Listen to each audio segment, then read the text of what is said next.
شروع اللہ کے نام سے جو بڑا مہربان نہایت رحم والا ہے۔ جو مخلوق آسمانوں اور زمین میں ہے خدا کی تسبیح کرتی ہے اور وہ غالب اور حکمت والا ہے۔ آسمانوں اور زمین کی بادشاہی اسی کی ہے، وہی زندہ کرتا اور مارتا ہے اور وہ ہر چیز پر قادر ہے۔ وہ سب سے پہلا اور سب سے پچھلا اور اپنی قدرتوں سے سب پر ظاہر اور اپنی ذات سے پوشیدہ ہے، اور وہ تمام چیزوں کو جانتا ہے۔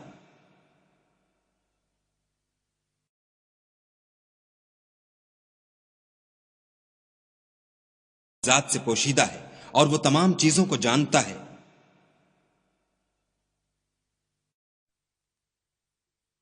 وہی ہے جس نے آسمانوں اور زمین کو 6 دن میں پیدا کیا، پھر عرش پر جا ٹھہرا۔ جو چیز زمین میں داخل ہوتی اور جو اس سے نکلتی ہے اور جو آسمان سے اترتی اور جو اس کی طرف چڑھتی ہے، سب اس کو معلوم ہے۔ اور تم جہاں کہیں ہو وہ تمہارے ساتھ ہے، اور جو کچھ تم کرتے ہو خدا اس کو دیکھ رہا ہے۔ آسمانوں اور زمین کی بادشاہی اسی کی ہے اور سب امور اسی کی طرف رجوع ہوتے ہیں۔ وہی رات کو دن میں داخل کرتا اور دن کو رات میں داخل کرتا ہے، اور وہ دلوں کے بھیدوں تک سے واقف ہے۔ تو خدا پر اور اس کے رسول پر ایمان لاؤ، اور جس مال میں اس نے تم کو اپنا نائب بنایا ہے اس میں سے خرچ کرو۔ جو لوگ تم میں سے ایمان لائے اور مال خرچ کرتے رہے ان کے لیے بڑا ثواب ہے۔ اور تم کیسے لوگ ہو کہ خدا پر ایمان نہیں لاتے، حالانکہ اس کے پیغمبر تمہیں بلا رہے ہیں کہ اپنے پروردگار پر ایمان لاؤ، اور اگر تم کو باور ہو تو وہ تم سے اس کا عہد بھی لے چکا ہے۔ وہی تو ہے جو اپنے بندے پر واضح المطالب آیتیں نازل کرتا ہے تاکہ تم کو اندھیروں میں سے نکال کر روشنی میں لائے۔ بے شک خدا تم پر نہایت شفقت کرنے والا اور مہربان ہے۔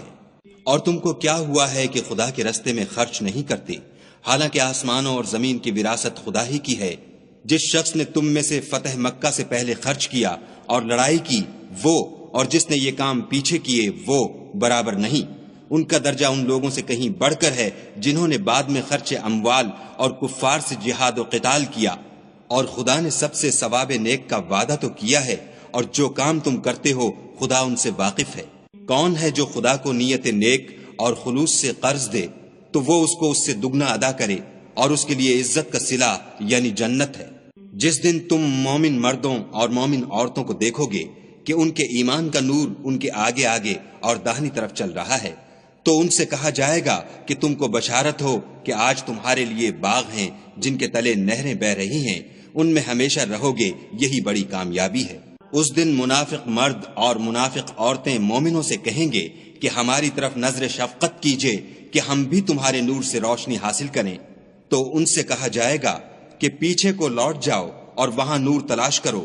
پھر ان کے بیچ میں ایک دیوار کھڑی کر دی جائے گی جس میں ایک دروازہ ہوگا، جو اس کی جانب اندرونی ہے اس میں تو رحمت ہے، اور جو جانب بیرونی ہے اس طرف عذاب و اذیت۔ تو منافق لوگ مومنوں سے کہیں گے کہ کیا ہم دنیا میں تمہارے ساتھ نہ تھے؟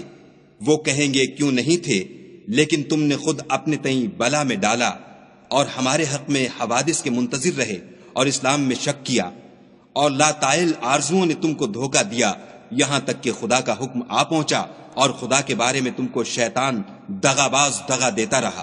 تو آج تم سے معاوضہ نہیں لیا جائے گا اور نہ وہ کافروں ہی سے قبول کیا جائے گا۔ تم سب کا ٹھکانہ دوزخ ہے کہ وہی تمہارے لائق ہے اور وہ بری جگہ ہے۔ کیا ابھی تک مومنوں کے لیے اس کا وقت نہیں آیا کہ خدا کی یاد کرنے کے وقت اور قرآن جو خدائے برحق کی طرف سے نازل ہوا ہے اس کے سننے کے وقت ان کے دل نرم ہو جائیں، اور وہ ان لوگوں کی طرح نہ ہو جائیں جن کو ان سے پہلے کتابیں دی گئی تھیں، پھر ان پر زمانے طویل گزر گیا تو ان کے دل سخت ہو گئے اور ان میں سے اکثر نافرمان ہیں۔ جان رکھو کہ خدا ہی زمین کو اس کے مرنے کے بعد زندہ کرتا ہے۔ ہم نے اپنی نشانیاں تم سے کھول کھول کر بیان کر دی ہیں تاکہ تم سمجھو۔ جو لوگ خیرات کرنے والے ہیں، مرد بھی اور عورتیں بھی، اور خدا کو نیت نیک اور خلوص سے قرض دیتے ہیں، ان کو 2 چند ادا کیا جائے گا اور ان کے لیے عزت کا صلہ ہے۔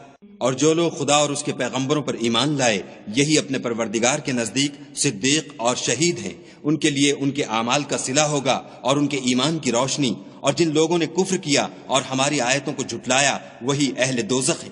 جان رکھو کہ دنیا کی زندگی محض کھیل اور تماشا اور زینت و آرائش اور تمہارے آپس میں فخر و ستائش اور مال و اولاد کی ایک دوسرے سے زیادہ طلب و خواہش ہے۔ اس کی مثال ایسی ہے جیسے بارش کہ اس سے کھیتی اگتی اور کسانوں کو کھیتی بھلی لگتی ہے، پھر وہ خوب زور پر آتی ہے، پھر اے دیکھنے والے تو اس کو دیکھتا ہے کہ پک کر زرد پڑ جاتی ہے، پھر چورا چورا ہو جاتی ہے، اور آخرت میں کافروں کے لیے عذاب شدید اور مومنوں کے لیے خدا کی طرف سے بخشش اور خوشنودی ہے، اور دنیا کی زندگی تو متاع فریب ہے۔ بندو اپنے پروردگار کی بخشش کی طرف اور جنت کی طرف، جس کا عرض آسمان اور زمین کے عرض کا سا ہے، اور جو ان لوگوں کے لیے تیار کی گئی ہے جو خدا پر اور اس کے پیغمبروں پر ایمان لائے ہیں، لپکو۔ یہ خدا کا فضل ہے جسے چاہے عطا فرمائے، اور خدا بڑے فضل کا مالک ہے۔ کوئی مصیبت ملک پر اور خود تم پر نہیں پڑتی مگر پیشتر اس کے کہ ہم اس کو پیدا کریں، ایک کتاب میں لکھی ہوئی ہے، اور یہ کام خدا کو آسان ہے، تاکہ جو مطلب تم سے فوت ہو گیا ہو اس کا غم نہ کھایا کرو، اور جو تم کو اس نے دیا ہو اس پر اترایا نہ کرو، اور خدا کسی اترانے اور شیخی بگھارنے والے کو دوست نہیں رکھتا۔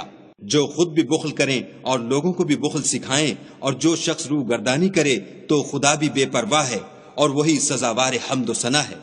ہم نے اپنے پیغمبروں کو کھلی نشانیاں دے کر بھیجا، اور ان پر کتابیں نازل کی اور ترازو یعنی قواعد عدل، تاکہ لوگ انصاف پر قائم رہیں، اور لوہا پیدا کیا، اس میں اسلحہ جنگ کے لحاظ سے خطرہ بھی شدید ہے اور لوگوں کے لیے فائدے بھی ہیں، اور اس لیے کہ جو لوگ بن دیکھے خدا اور اس کے پیغمبروں کی مدد کرتے ہیں، خدا ان کو معلوم کرے۔